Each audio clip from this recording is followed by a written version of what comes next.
Morgan, so welcome. Thanks for joining us. Thank you. Let's jump straight in. Just give us an overview, a top-level view of what Gleaners does.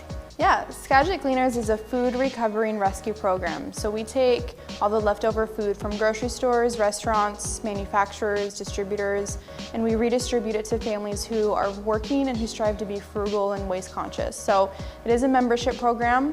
Everyone who uses our services contributes a nominal shared contribution to the overall functionality of the organization. So everyone contributes to electricity, lights, rent, and everyone contributes sweat equity back into the organization. They volunteer 3.5 hours a month, and that just helps keep payroll costs low, and it creates more of a co-op-like style where we're all able to benefit from the services that our community can provide. Okay, and now with COVID, I mean, what impact has COVID had on your organization? So before COVID, we would redistribute and rescue about 975,000 pounds of food in Skagit County, preventing it from going to the landfill. Post-COVID this year, that number has moved to a staggering report of 2.1 million pounds. So with COVID, not only did we see an increase of abundant food in the community, but we also saw an increase of families needing access to low-cost groceries, access to services for alternative grocery stores. Yeah. Do you get to the stage at the moment where the cupboard's bare? You've still got people coming to you needing food, but you've just run out? Or? No, we've just been incredibly blessed with having amazing community partnerships in the community grocery stores and large distributors that instead of them throwing it away, we're able to rescue and reuse the food and give it back to families who use it right away and prevent it from going to the landfill. So, yeah. Oh, yeah. That's good. So would you talk through the whole process from, I don't know, approaching a company or an organization or a store, soliciting additional food from them, and then how you get that out to the public? Could you just talk through that process? Yeah, it's a huge benefit to a business to donate their leftover food.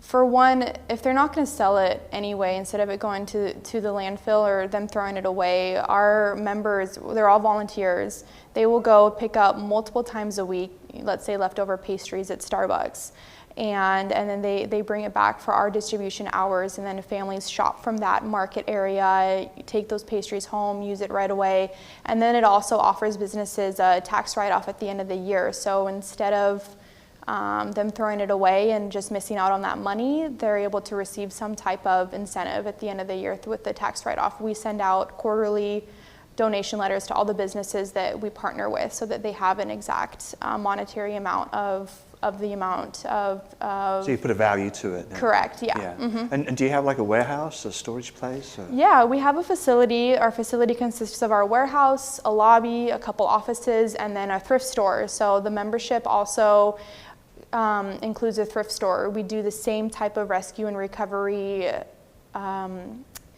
process for all local thrift stores. We partner with Bargains Galore, Spruced Up, Encore Thrift Store, and we take all of their leftover abundant items that they're not able to sell, and then we redistribute it to families that could use it. So it helps families cut back drastically on grocery costs, but it also offers families an alternative to buying clothes, where they're able to have access to clothing, houseware items, pots and pans, things like that. So things like clothes, I mean, do you accept use second-hand clothes from members of the public? Or Absolutely. Is it mainly from stores? Okay. Yeah, we would love to have any type of donation, especially interview-ready clothes. We partner with a lot of other agencies and we need clothing, shoes, nice shoes to help prepare families and members for interviews.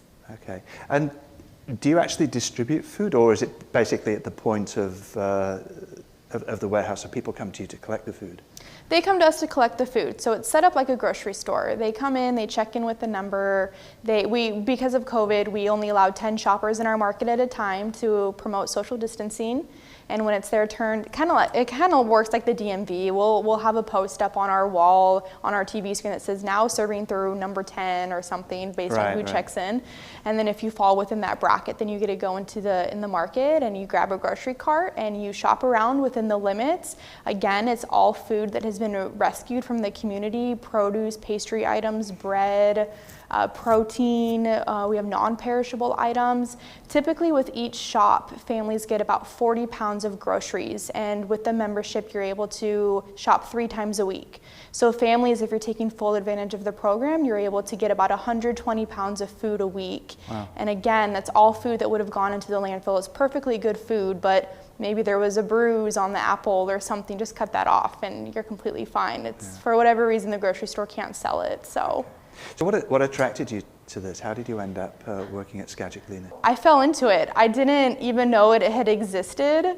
I found out about the job on Craigslist, and I knew that it was just my calling, and for me it checks all of the things that I value. 1, I want to help be a steward for the environment. 2, I want to save money on grocery costs, and 3, I want to belong to a community where we're all invested and we're able to work together in a space where we can give and receive instead of just receive, and it just checked all my boxes for me.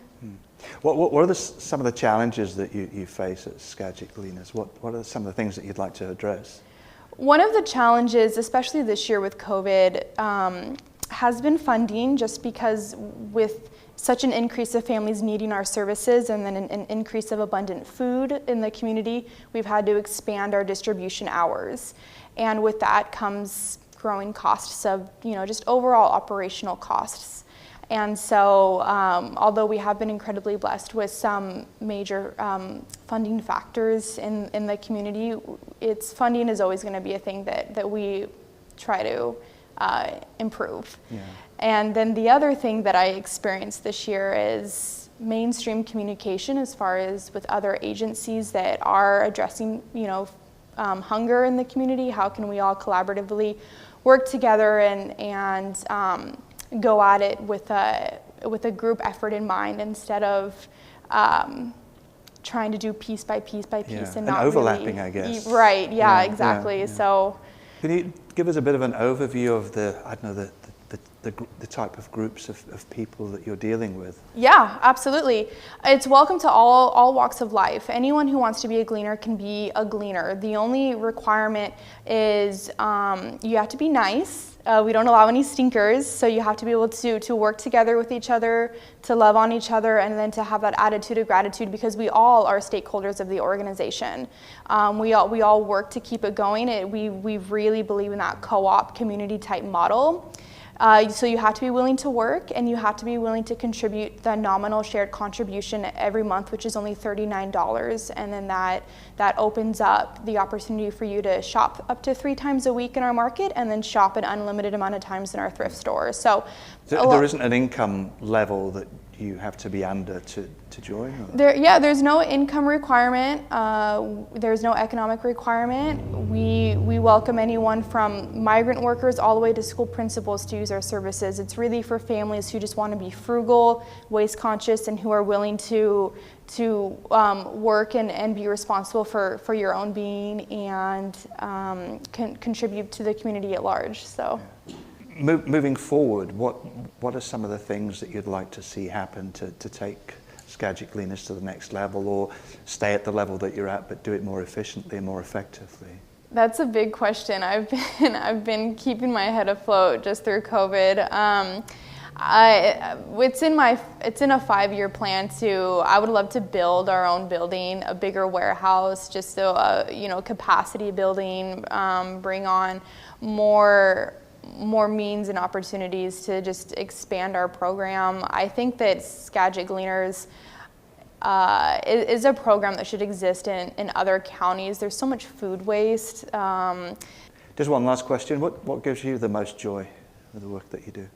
I really love working with the families and the people that we have there. There's this saying that goes around Gleaners that people come for the food, but then they end up staying for their friends and the families that they make, and I definitely believe that. It's very rare that you can get paid for your hobby, and so I'm just incredibly blessed to have such an important role at Gleaners and to be able to take it to the next level. That's great. Morgan, thank you so much. Appreciate it. Thank you. Thanks for having me. Mm-hmm.